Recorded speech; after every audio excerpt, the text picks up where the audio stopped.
ఇదే కాకుండా చాలా మంది నాయకులకు ఒక భయం ఉంది. మా దగ్గర ఎమ్మెల్యే గెలిచిండు, లేకపోతే మా దగ్గర ఎవరో ఎమ్మెల్యే వచ్చిండు, రేపు భవిష్యత్తులో నా పరిస్థితి ఏందని. అందుకే నేను ఒక మాట చెప్పదలుచుకున్నా. వచ్చే ఎన్నికల్లో సీట్లు పెరగబోతున్నాయి. 119, 153 అసెంబ్లీలు కాబోతున్నాయి.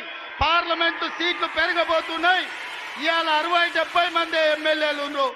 ఇంకా 80 మందికి కొత్తగా టికెట్లు ఇచ్చే అవకాశం ఉంది.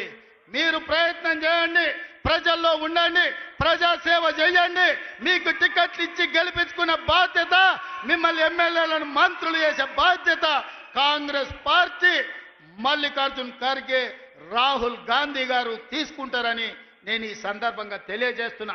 రాబోయే రోజుల్లో మా ఆడబిడ్డలకి ఇక్కడ కూర్చున్న మా మహిళలకు చెప్తున్నా, మహిళా రిజర్వేషన్ రాబోతుంది.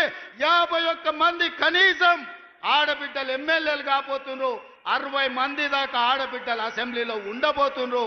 5-6 మంది కనీసం మంత్రివర్గంలో మంత్రులు కాబోతున్నారు.